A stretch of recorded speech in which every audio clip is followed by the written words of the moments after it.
नमस्कार बच्चों, मैं Suhel sir curious mind channel में आपका फिर एक बार स्वागत करता हूं। आज जो पाठ हम पढ़ने जा रहे हैं उसके बारे में थोड़ा जानते हैं।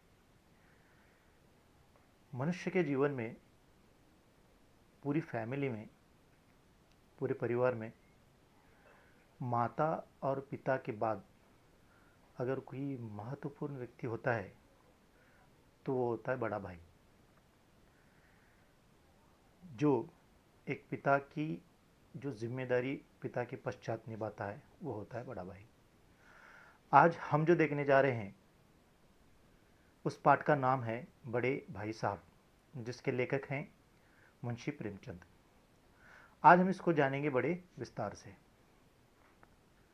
तो बच्चों, मेरे आपसे एक अनुरोध है कि आप ध्यान से सुने। मेरे भाई साहब मुझसे 5 साल बड़े, लेकिन केवल 3 दर्जे आगे। उन्होंने भी उसी उम्र में पढ़ना शुरू किया था जब मैंने शुरू किया, लेकिन तालीम जैसे महत्व के मामले में वह जल्दबाजी से काम लेना पसंद न करते थे। अब ये जो बड़े भाई हैं इनसे 5 वर्ष से बड़े हैं, और जब दोनों ने एक साथ पढ़ना शुरू किया था, लेकिन इन दोनों की उम्र में अंतर कितना था? 5 वर्षों का। तालीम के मामले में, तालीम मतलब क्या होता है? एजुकेशन, शिक्षा। शिक्षा के मामले में वो क्या कहते हैं? जल्दबाजी से काम लेना उचित नहीं होता। इस भवन की बुनियाद खूब मजबूत डालना चाहते थे जिस पर आलीशान महल बन सके। 1 साल का काम 2 साल में करते थे, कभी कभी 3 साल भी लग जाते थे। भवन का मतलब होता है घर। घर बोल सकते हैं या बिल्डिंग बोल सकते हैं, बिल्डिंग बोल सकते हैं। बुनियाद मतलब होता है पाया, यानी जिसकी नींव कहा जाता है वह। वो क्या कहते थे, किसी घर को अगर मजबूत बनाना है तो उसकी जो नींव है वो बहुत मजबूत होनी चाहिए, जब जाकर उस पर बनने वाली जो बिल्डिंग है, घर है, वो मजबूत बनता है। तो ये ऐसा इनका मानना था। और इसके चलते जो काम 1 वर्ष में होता है, एक सर्वसाधारण व्यक्ति जब कोई काम करता है, समझो उसको पूरा करने में अगर 1 वर्ष लगता है, तो हमारे ये जो बड़े भाई साहब हैं उसको कभी कभी 2 वर्ष और कभी कभी तो 3 वर्ष लगाते थे। मैं छोटा था, जो लेखक हैं प्रेमचंद जी वो छोटे थे। मेरी उम्र 9 साल की थी, वह 14 साल के थे। इनकी उम्र कितनी थी? 9 साल की, और वो कितने के थे? 14 साल के। उन्हें मेरी तंबी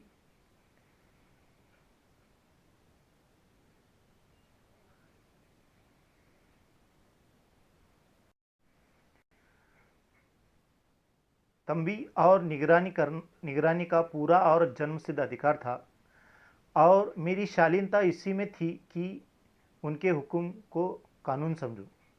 लेखक क्या कह रहे हैं कि मेरी शालीनता, शालीनता का मतलब नम्रता होता है, यानी आप मेरे लिए अच्छा यह होगा कि मैं उनकी हर बात मानूं। ऐसा कौन कह रहा है? लेखक कह रहे हैं।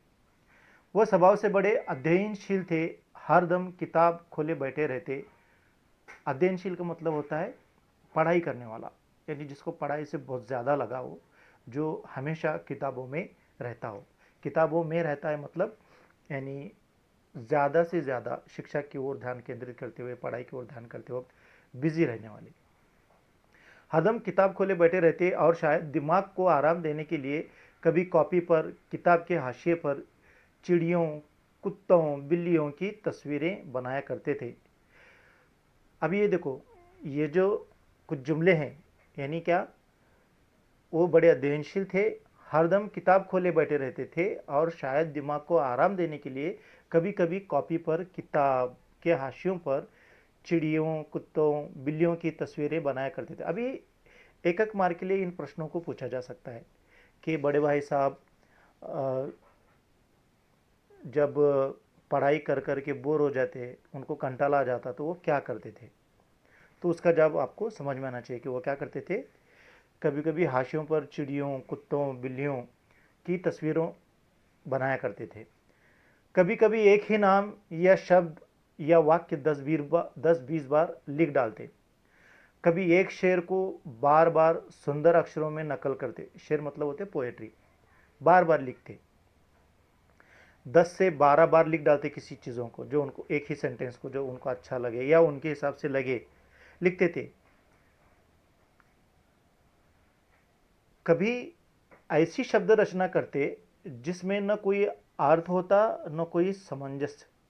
अभी कभी कभी वो जो लिखते वो कोई उसके मीनिंग ही नहीं होता। मसलन मसलन का मतलब होता है मिसाल के तौर पर, उदाहरण के तौर पर। एक बार उनकी कॉपी पर मैंने यह इबारत देखी। अभी लेखक जो है उन्होंने उनकी कॉपी पर ये इबारत यानी कुछ लिखा हुआ देखा। स्पेशल, अमीना, भाइयों भाइयों, दरअसल, भाई भाई, राधेश्याम, श्रीयुत राधेश्याम, 1 घंटे तक। इसके बाद एक आदमी का चेहरा बना हुआ था। अभी जो भी मैंने पढ़ा उनको अगर कहीं से भी जोड़ा जाए तो इसका आगे पीछे कुछ मतलब लेखक कहते हैं मुझे कुछ समझ में नहीं आता था। वो 9वीं जमात में थे, नहीं सॉरी, मैंने बहुत चेष्टा की कि इस पहेली का कोई अर्थ निकाल लूं, लेकिन असफल रहा। लेखक कहते हैं जैसे मैंने अभी बताया, ये जो पूरे सेंटेंसेस वो जो लिखा करते थे कॉपी पर अपनी, उन्होंने चेष्टा की यानी सोचने की कोशिश की उन्होंने कि इसका क्या मतलब हो सकता है, लेकिन वो कहते हैं मैं असफल रहा और उनसे पूछने का साहस न हुआ। साहस मतलब होता है हिम्मत। वो उनसे बड़े भाई को कभी पूछ नहीं सके कि आप क्या लिखते हैं। वो 9वीं जमात में थे, मैं 5वीं में। उनकी रचनाओं को समझना मेरे लिए छोटा मुंह बड़ी बात थी। अभी देखो विद्यार्थियों, लेखक क्या कह रहे हैं, ये जो मेरे बड़े भाई साहब हैं थे, तो वो क्या लिखते थे यानी उसके पीछे का क्या मतलब था वो मुझे समझ में नहीं आता था कि वो क्यों लिखते हैं या ऐसे लिखते हैं या जैसे भी लिखते हैं। यानी ये कहते हैं कि उनकी लिखी हुई चीज़ों को समझना मेरे लिए छोटा मुंह बड़ी बात थी, यानी वो मेरी समझ से बाहर की चीज़ें थी। आइए अब हम लोग आगे देखते हैं। मेरा जी पढ़ने में बिल्कुल न लगता था। 1 घंटा भी किताब लेकर बैठना पहाड़ था। मौका पाते ही हॉस्टल से निकलकर मैदान में आ जाता। अभी लेखक देखो तुम्हारी तरह है। जैसे ही कुछ बच्चे होते हैं, जैसे ही घर पहुँचे, स्कूल बस से उतरे या अपने माँ बाप के साथ घर पहुँचे या रिक्शा से घर पहुँचे, जैसे स्कूल की छुट्टी हुई अपने घर पहुँचे, घर पहुँचने के साथ जैसे ही एक मर्तबा अपने कंधे से बैग उतार रख दिया, फ़ौरन कहाँ निकल लेते हो आप लोग? खेलने कूदने के लिए। वो वैसे ये भी हमारे जो लेखक हैं जिन्होंने ये लिखा हुआ है, वो भी क्या करते, वो भी आप ही की तरह थे। वो भी क्या करते, जैसे ही घर पहुँचते खेलने के लिए चले जाते। खेलने उनका पढ़ने में बिल्कुल न जी लगता था। 1 घंटा किताब लेकर बैठना मानो उनके लिए पहाड़ था, यानी बहुत बड़ी मुश्किल बात थी जो वो नहीं कर सकते थे। मौका पाते ही ये क्या करते, जैसे ही मौका पाते तो ये हॉस्टल से निकल कर मैदान में आ जाते। अब ये रहने के लिए कहाँ है, इस बात से क्या पता चलता है कि ये हॉस्टल में, यानी स्कूल का वो हॉस्टल है जिसके अंदर ये रह रहे हैं। ये क्या करते, जैसे स्कूल ख़त्म होती है तो सीधा जैसे इनको वक्त मिलता तो वो कहाँ कहाँ चले जाते, मैदान में चले जाते। अभी मैदान में जाने के बाद क्या करते हैं हम लोग देखते हैं। और कभी कंकरियाँ उछालता, कभी कागज़ की तितलियाँ उड़ाता, और कहीं कोई साथी मिल गया तो पूछना ही क्या। कभी चार दीवारी पर चढ़कर नीचे कूद रहे हैं, कभी फाटक पर सवार उसे आगे पीछे चलाते हुए मोटर कार का आनंद उठा रहे हैं। लेकिन कमरे में आते ही, अभी पहले हम इसको समझते हैं। ये देखो, जैसे ही एक बच्चा 10th स्टैंडर्ड में होता है, 10वीं कक्षा में होता है, पढ़ाई करता है, वो कैसे अपना जीवन बिताता है, उससे मिलती जुलती, किसी कुछ अलग हो सकता है, किसी का कुछ अलग हो सकती है ज़िंदगी की शैली। जो लेखक का जो बचपना था उन्होंने कैसे गुजारा, उसके बारे में हम लोग आज देख रहे हैं। तो ये क्या करते हैं, जैसे इनको मौका मिलता तो ये क्या क्या करते हैं, कंकरियाँ उछालते, कागज़ की तितलियाँ बनाते, और कहीं कोई साथी मिल गया तो पूछना ही मत बोलते हैं। कभी चार दीवारी पे चढ़ के नीचे कूद रहे हैं, कभी फाटक पर सवार, फाटक मतलब होता है गेट, बड़ा गेट, फाटक पर सवार होकर हाँ उससे अ, आगे पीछे चलाते हुए मोटर कार का आनंद उठा रहे हैं। गेट मतलब जो लोहे से बना हुआ होता है, जो समझो सवारियाँ आने के लिए या लोगों को आने के लिए खोला जाता है, फिर उसमें उसको दोबारा से बंद किया जाता है। कभी कभी तुम लोगों ने भी देखा होगा कि यहाँ पे जो छोटे छोटे बच्चे होते हैं उसको पकड़कर एक पैर उस पर रखकर दूसरा ज़मीन पर रखकर उसको धक्का देकर ऐसे ही यानी आगे पीछे करते हैं, यानी वो फील करते हैं कि हम लोग यानी कोई कार चला रहे हैं, या जिससे उनको बहुत खुशी मिलती है। तो अपने लेखक जो हैं वो ऐसी हैं। तो कभी चार दीवारी पर चढ़ के नीचे कूद रहे हैं, ठीक है। और लेकिन ये तमाम चीज़ें करने के बाद, ये पूरी चीज़ें जब ख़त्म होती है और ये जब कमरे में वापस आती है, यानी हॉस्टल के कमरे में भाई वापस आते, भाई साहब का वह रुद्र रूप, यानी रुद्र रूप यानी क्या, यानी जिसे देखकर डर लगे, प्राण सूख जाते, यानी बहुत ही डर जाते। उनका पहला सवाल यह होता, कहाँ थे। पहला सवाल क्या होता है इनका, जब भी लेकर बाहर खेल कूद कर मस्ती वगैरह करके जब लौट आते वापस अपने रूम में हॉस्टल के, तो उनको जब बड़े भाई साहब का सामना करना पड़ता, और बड़े भाई साहब समझो उस वक्त अगर हॉस्टल के उस कमरे में, तो उनका पहला सवाल क्या था, क्या हुआ करता था। ये प्रश्न आता है बच्चों, याद रखो शुरू, कहाँ थे, या अब तक कहाँ थे तुम, ऐसा वाला सवाल आता है। हमेशा यही सवाल इसी ध्वनि में हमेशा पूछा जाता था। जब भी लेखक खेल कूद कर या बाहर से कमरे में आते तो यही सवाल होता था, और इसी स्वर में यानी आवाज़ के इसी लहजे में पूछा जाता था। और इसका जवाब मेरे पास केवल मौन था। लेखक के पास इसका कोई जवाब ही नहीं था। मौन था यानी क्या, खामोश खड़े रहते थे। न जाने मेरे मुंह से यह बात क्यों न निकलती कि ज़रा बाहर खेल रहा था। मेरा मौन कह देता था कि मुझे अपना अपराध स्वीकार है, और भाई साहब के लिए उसके सिवा और कोई इलाज न था कि स्नेह और रोष से मिले हुए शब्दों में मेरा सत्कार करें। अभी लेखक क्या कह रहे हैं देखो, मेरे मुंह से यह बात नहीं निकलती कि ज़रा बाहर खेल रहा था। यानी ये अदब वाली बात है, यानी ये आदर है अपने बड़ों का। यानी उनके जो बड़े भाई हैं वो उनसे उम्र में बड़े हैं, 5 वर्षों से बड़े हैं। और वो जब इनको पूछते कि तो अब तक कहाँ था, तो ये चाहते थे तो बोल सकते थे, लेकिन ये क्या कहते हैं कि मेरे मुंह से कभी ये निकला ही नहीं कि मैं ये बोल दूं कि मैं कहा रहा था कि मैं खेलने के लिए गया था। ठीक है, यानी ये खामोशी से खड़े खड़े होकर ये स्वीकार करते थे कि मैं जो भी करने के लिए गया था वो गलत काम करने के लिए गया था। और इनके जो बड़े भाई साहब हैं, बड़े भाई साहब जो हैं, वो ये जैसे ही ये तमाम चीज़ें कर कर आते, तो ये मानो इन तमाम शब्दों के साथ कि अब तक तू कहाँ था, इनको ऐसे लगता कि ये मेरा सत्कार कर रहे हैं। चलिए आगे देखते हैं। इस तरह अंग्रेजी पढ़ोगे तो ज़िंदगी भर पढ़ते रहोगे। अब ये बड़े भाई साहब की डांट शुरू है। क्या कह रहे हैं, इस तरह अंग्रेजी पढ़ोगे तो ज़िंदगी भर पढ़ते रहोगे और एक हर्फ ना आएगा। अबे अंग्रेजी का मतलब होता है इंग्लिश, हर्फ मतलब होता है शब्द, अक्षर। अभी क्या कह रहे हैं, यानी बड़े भाई साहब का इसके कहने के पीछे का मकसद क्या है, वो क्या कहना चाहते हैं, तात्पर्य क्या है कि तुम अगर इसी तरह खेलकूद में ही अपना पूरा समय अगर बिताओगे तो तुम एक हर्फ भी नहीं पढ़ पाओगे ज़िंदगी भर। अंग्रेज़ी का वर्ड है। अंग्रेज़ी पढ़ना कोई हंसी खेल नहीं है कि जो चाहे पढ़ ले, नहीं। आयरा गहरा नत्थु खैरा सभी अंग्रेज़ी के विद्वान हो जाते। अब ये क्या कह रहे हैं देखो, अंग्रेज़ी ये डिफ़िकल्ट सब्जेक्ट होता है।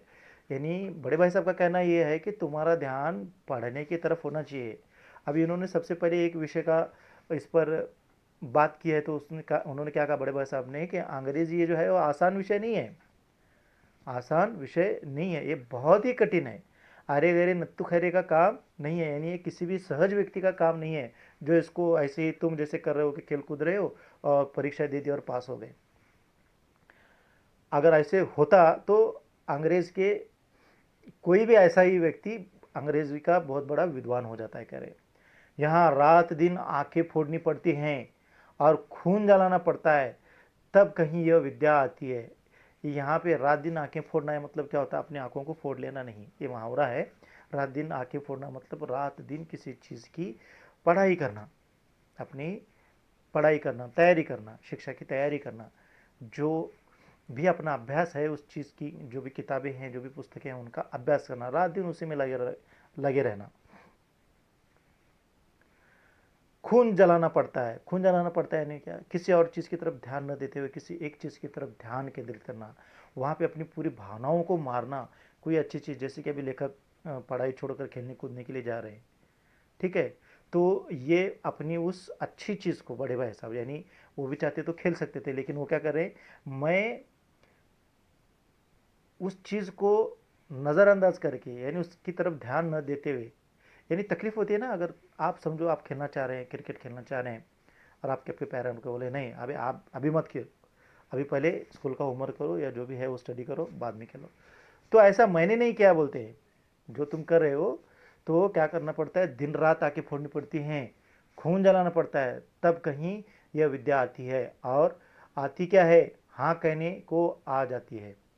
यानी इतनी मेहनत करने के बाद, इतनी मेहनत करने के बाद ये विद्या, मतलब ये जो शिक्षा है, ये जो नॉलेज है, वो अपने को आएगी, ऐसा बड़े भाई साहब छोटे भाई को कह रहे हैं।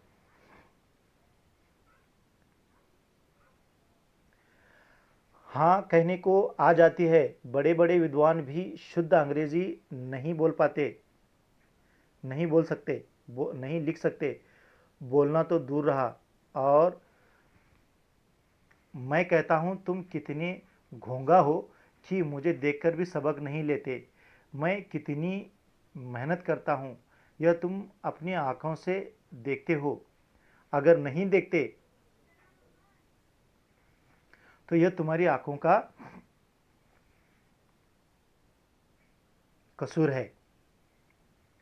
अभी देखो ये क्या कह रहे हैं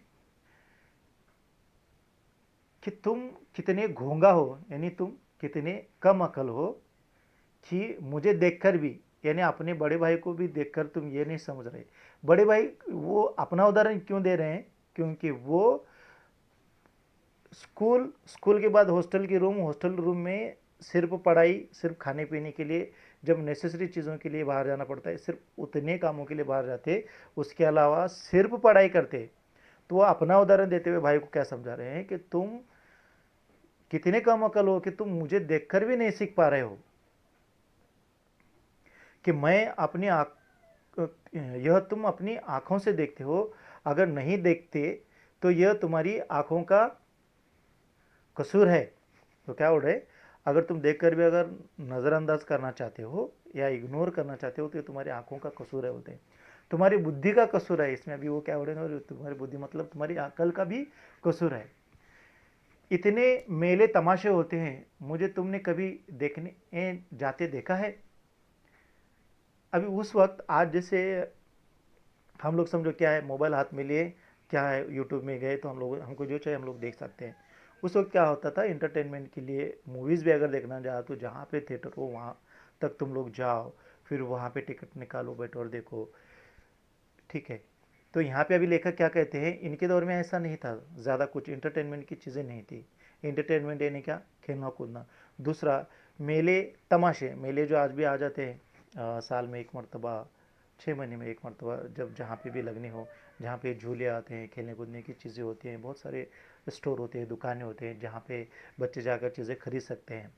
तो ये लेखक के बड़े भाई साहब क्या कर रहे हैं कि इतने मेले तमाशे होते हैं, मुझे तुमने कभी देखने जाते देखा है कि मैं वहाँ पे गया हूँ, ऐसे तुमने कभी देखा है? तो रोज़ ही क्रिकेट और हॉकी मैच होते हैं। अभी इनके हॉस्टल का ग्राउंड होगा, तो वहाँ पे क्या बोलते हैं, रोज़ क्रिकेट और हॉकी के मैच होते हैं। मैं पास नहीं फटकता, पास में फटकना तो मैं बिल्कुल भी नहीं जाता वहाँ पे, हमेशा पढ़ता रहता हूँ। उस पर भी एक एक दर्जे में 2-2 3-3 साल पढ़ा रहता हूँ। फिर भी तुम कैसे आशा करते हो कि तुम एक खेल कूद में वक्त गंवाकर पास हो जाओगे? अब ये क्या बोलते हैं, इतनी तमाम चीज़ें मेरी आंखों के सामने होते हैं लेकिन मैं उनको दरकिनार करके सिर्फ पढ़ाई करता हूँ। इतना ही नहीं, इतना करने के बावजूद भी, इसके पर इतना पढ़ने के पश्चात भी एक एक दो दो तीन तीन साल में एक दर्जे में मतलब एक ही क्लास में, इसका मतलब क्या, ये फेल हो जाते हैं। वो क्या बोल रहे हैं कि मैं इतनी पढ़ाई करने के बावजूद भी मैं फेल हो जाता हूँ, फिर भी तुमको समझ में नहीं आता है, और तुम आशा करते हो कि तुम पास हो जाओगे, खेल कूद में वक्त गंवाकर पास हो जाओगे। मुझे तो दो ही 2-3 साल लगते हैं, तुम उम्र भर इसी दर्जे में पड़े सड़ते रहोगे। अभी क्या हो रहे हैं, मैं इतना करने के बाद भी जब 2-3 साल लगा रहे हैं मुझे, 2 से 3 साल लग रहे हैं, तो मुझे तो ऐसे लगता है कि तुम इस उम्र भर इसी में पड़े रहोगे, एक ही दर्जे में पड़े रहोगे। अगर तुम्हें इस तरह उम्र गंवानी है तो बेहतर है घर चले जाओ और मज़े से गुल्ली डंडा खेलो। दादा की गाड़ी कमाई के रुपए क्यों बर्बाद करते हो। अब ये बड़े भाई साहब जो है, दादा के पैसों की भी फिक्र है इनको, क्योंकि इनके जो हॉस्टल का खर्चा जो है, इस वाक्य से हमको ये पता चलता है कि इनके हॉस्टल का जो खर्चा है वो कौन उठा रहे हैं, इनके दादाजी उठा रहे हैं। तो वो क्या बोल रहे हैं, इस तरह अगर तुम टाइम पास ही करने वाले हो, समय को बर्बाद ही करने वाले हो, तो उससे बेहतर है कि तुम घर चले जाओ। उससे बेहतर है कि तुम घर चले जाओ। दादा की गाड़ी कमाई का यानी मेहनत की कमाई का पैसा यूँ बर्बाद न करो, फिर तुम वहाँ जाओ, गुल्ली डंडा खेलो, क्रिकेट खेलो, यानी जो खेलना हो तुम्हारी मर्जी से रहो, लेकिन हॉस्टल में मत रहो। अगर यहाँ रहना है तो पढ़ाई करो, ऐसा ये अपने छोटे भाई को समझाते हैं। आइए आगे बढ़ते हैं। विद्यार्थी मित्रों, वीडियो थोड़ा लंबा है, मैं कोशिश कर रहा हूँ कि पाठ को जितने कम वक्त में हो अ, उसमें कवर कर दूँ।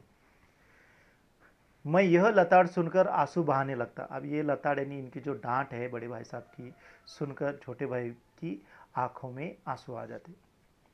लताड़ यानी क्या थी, इतना इतना उनको डांट, उन्होंने बड़े भाई साहब ने डांटा कि तुमने ये किया, तुमने वो किया, बहुत सारे उन्होंने कहा कि मैं क्या क्या करता हूँ और तुम क्या कर रहे हो। अपने आप में और उस भाई छोटे भाई में उन्होंने क्या किया, उनको अंडरस्टैंड कराने की कोशिश की कि तुम किस तरह गलत मार्ग पर जा रहे हो। मैं यह लताड़ सुनकर आंसू बहाने लगता। जवाब ही क्या था, अपराध तो मैंने किया। लताड़ और सहें। भाई साहब उपदेश की कला में निपुण थे। अब ये क्या, उपदेश देना मतलब क्या, सलाह देना, ठीक है, किसी को सजेशन देना। अब भाई छोटे भाई क्या करें, लेकर क्या कर रहे हैं कि अभी मुझे इनका सुनने के अलावा और कुछ नहीं था, और सुनते सुनते कभी कभी मुझे रोना आ जाता था। और ये करते भी तो क्या करते थे, कुछ नहीं कर सकते थे। क्यों, क्योंकि इनके बड़े भाई साहब हैं, उनको इनके इनके ऊपर डांटने का, इनको गलत रास्ते पर जाने से रोकने का पूरा अधिकार है। और ये छोटे भाई क्या कहते हैं कि इनको सलाह देने की इसके अंदर पूर्ण तरह क्या है, बोलते हैं निपुण है, यानी एक्सपर्ट है बोल रहे हो सलाह देने के मामले में। बड़े भाई साहब किस मामले में निपुण है, सलाह देने के। ऐसे ऐसी लगती बातें कहते, लगती बातें मतलब जो दिल पे लगे, यानी बुरा लगे, फील हो अपनी। ऐसे ऐसी सुक्ति बाण चलाते कि ये मेरे जिगर के टुकड़े टुकड़े हो जाते और हिम्मत टूट जाती। इस तरह जान तोड़कर मेहनत करने की शक्ति मैं अपने आप में न पाता था, और इस निराशा में ज़रा देर के लिए मैं सोचने लगता, क्यों न घर चला जाऊं। अब भाई की जो बातों की जो कटाक्ष है, इनको इतना बुरा लगने की कि ये रो देते थे। तो कभी कभी ये सोच सोच में पड़ जाते थे कि जितनी मेहनत बड़े भाई साहब कर रहे हैं, एक एक दो दो तीन तीन साल एक ही दर्जा में, इतना तो मुझसे नहीं हो पाएगा, इससे बेहतर है कि मैं घर चला जाऊं। जो काम मेरे बूते के बाहर है, बूते के बाहर मतलब अपने कैपेसिटी के बाहर, जो काम अपने से बाहर है, बूते के बाहर है, उसमें हाथ डालकर क्यों अपनी ज़िंदगी खराब करें। अभी लेखक जो है वो क्या सोच रहे हैं कि जितना अभी ज्ञान मुझे बड़े भाई साहब ने दिया, उससे तो कभी कभी उनको ऐसा लगता कि इतना सुनने के बाद मेरी कैपेसिटी यानी मेरी जो ताकत है इतनी नहीं थी कि मैं इतना इतने इतने घंटे पढ़ाई करूं। इतनी उनकी प्रवृत्ति, उनकी जो वृत्ति थी वो ऐसे नहीं थी, ठीक है। तो वो क्या सोचते हैं कि इससे बेहतर है कि मैं घर चला जाऊं।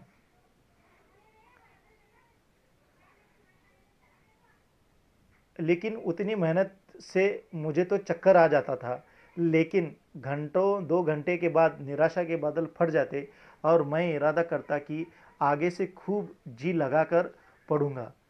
चटपट एक टाइम टेबल बना डालता, बिना पहले से नक्शा बनाए कोई स्कीम तैयार किए काम कैसे शुरू करूं। टाइम टेबल में खेलकूद की मद बिल्कुल उड़ जाती। प्रातःकाल 6 बजे उठना, मुंह हाथ धोना, मुंह मुंह हाथ धो नाश्ता कर पढ़ने बैठ जाना। 6 से 8 तक अंग्रेजी, 8 से 9 तक हिसाब, 9 से 9:30 तक इतिहास, फिर भोजन और स्कूल। 3:30 बजे से स्कूल से वापस होकर आधा घंटा आराम। 4 से 5 तक भूगोल, 5 से 6 तक ग्रामर, आधा घंटा हॉस्टल के सामने ही टहलना। 6:30 से 7 तक अंग्रेजी कंपोजिशन, फिर भोजन करके 8 से 9 तक अनुवाद, 9 से 10 तक हिंदी, 10 से 11 तक विविध विषय, फिर विश्राम।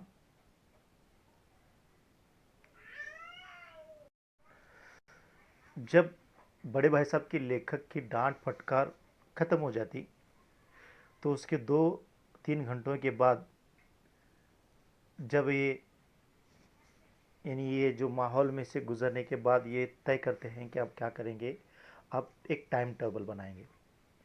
टाइम टेबल कैसा बनाएंगे कि जिसके अंदर खेल कूद का बिल्कुल भी समय ना हो।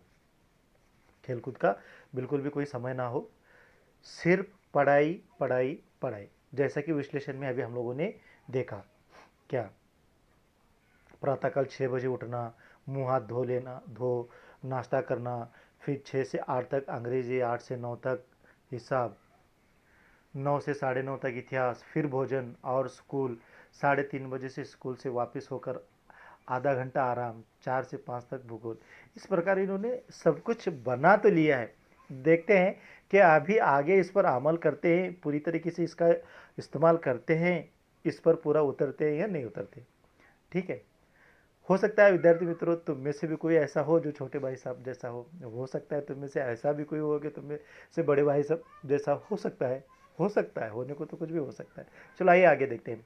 मगर टाइम टेबल बना लेना एक बात है, उस पर अमल करना दूसरी बात। अभी क्या बोल रहे हैं, टाइम टेबल बना लेना एक बात है और उस पर अमल करना यानी क्या, उसको करना। जो हमने बनाया अपने लिए सोच के रखा है कि मैं ऐसे करूँगा ऐसे करूँगा ऐसे करूँगा, वास्तव में उसको करना मतलब होता है अमल करना। पहले ही दिन उसकी अवहेलना शुरू हो जाती, मतलब क्या, उसको न करना। अवहेलना यानी क्या, उसकी इंसल्ट बोल सकते हैं। यानी किस चीज़ की, टाइम टेबल तो बनाया हुआ है किस चीज़ को करने के लिए कि खेलना कूदना बिल्कुल नहीं है, लेकिन सिर्फ पढ़ाई करना है, लेकिन वो उनसे हो नहीं पाता है। मैदान की वो सुखद हरियाली, हवा के हल्के हल्के झोंके, फुटबॉल की वो उछल कूद, कबड्डी के वो दांव घात, वॉलीबॉल की वो तेज़ी और फुर्ती मुझे अज्ञात और अनिवार्य रूप से खींच ले जाती, और वहाँ जाते ही मैं सब कुछ भूल जाता। वह जानलेवा टाइम टेबल, वो आँख फोड़ पुस्तकें, किसी की याद न रहती। अब ये क्या बोल रहे हैं, जब भी इनका ध्यान सामने के ग्राउंड पर पड़ता, वहाँ के फुटबॉल के मैचेस, हॉकी के मैचेस, कबड्डी की प्रैक्टिस करते हुए बच्चे, वॉलीबॉल खेलते हुए बच्चे, जब ये तमाम चीज़ें देखते तो ये क्या भूल जाते, सबसे पहले ये अपना टाइम टेबल भूल जाते। आँख फोड़ पुस्तकें, यानी जो जिन पुस्तकों को देखकर डर लगे, क्या ऐसी पुस्तकें भूल जाते, किसी की याद न रहती। और भाई साहब को नसीहत और फजीहत का अवसर मिल जाता। अभी क्या, इनको डांटने और फटकार करने का मौका किसको मिल जाता, बड़े भाई साहब को। क्यों, क्योंकि इनका टाइम टेबल रहा कहाँ पे, रूम में, और ये कहाँ है, खेलने कूदने के लिए बाहर। उनके साये से भागता, उनकी आंखों से दूर रहने की चेष्टा करता। ये क्या कह रहे हैं, उनके साये से, उनको उनको देखकर दूर से ही भाग जाता था। क्यों, क्योंकि उनको पता था अभी सबसे पहले क्या पूछेंगे, अब तक कहाँ था। फिर वापस से दोबारा वही चीज़ शुरू हो जाएगी कि पढ़ाई का महत्व क्या है, कितना करना चाहिए, इन्होंने क्या किया, ये तमाम चीज़ें। तो इससे लेकर क्या सोचते कि उससे बेहतर है कि इनसे दूर हूँ। फिर भी जैसे मौत और विपत्ति के बीच भी आदमी मोह और माया के बंधन में जकड़ा रहता है। मैं फटकार और गुड़कियां खाकर भी खेल कूद का तिरस्कार न कर सकता था। अभी क्या लेखक यहाँ पे कहना चाह रहे हैं, देखो,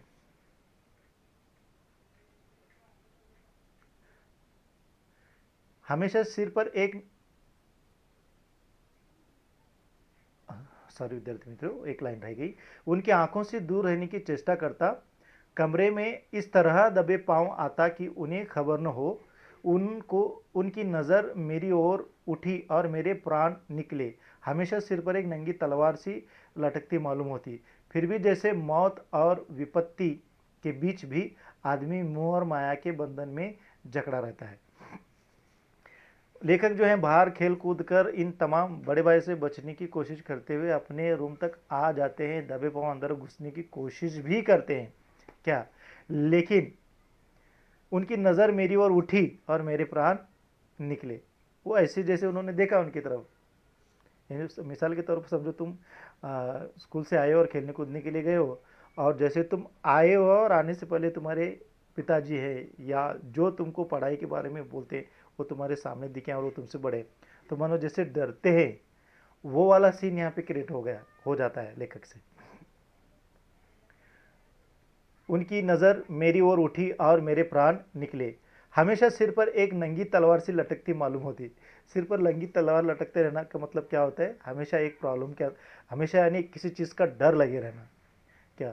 फिर भी जैसे मौत और विपत्ति, यानी समझो मुश्किल किसी चीज़ की कोई कोई प्रॉब्लम आने वाली हो और मौत आने वाली है, ठीक है। मोह और माया के बंधन में जकड़ा रहता है। मोह और माया मतलब क्या होता है, किसी चीज़ की जो चीज़ उसको अच्छी लगती है वो नहीं छोड़ेगा, भले मौत आने वाली हो या कोई विपत्ति आए हो, वो उसमें लगाए रहता है। जो छोड़ा वो जीवन को जीत गया, यानी मोह माया से लगकर अपने भविष्य की ओर, अपने भविष्य को बेहतर बनाने की ओर जो बच्चा चल पड़ा या जिसने प्लानिंग बनाया वो सक्सेसफुल बनता है और आने वाले वक्त में वो एक सक्सेसफुल इंसान बनता रहता है।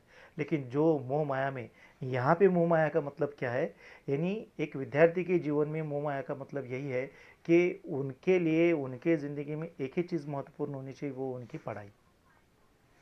पढ़ाई को छोड़कर जो चीज़ की तरफ उनका ध्यान जाता है वो यहाँ पे इनके विद्यार्थियों के लिए मोह माया है। मिसाल के तौर पर आज जो बच्चे हैं, ये जाने के बाद घर में पहले मोबाइल ढूंढते हैं, मेरा यूट्यूब, मेरा फेसबुक, मेरा इंस्टा, जो भी चीज़ें, मेरा व्हाट्सअप, आज विद्यार्थियों के लिए ये मोह माया है।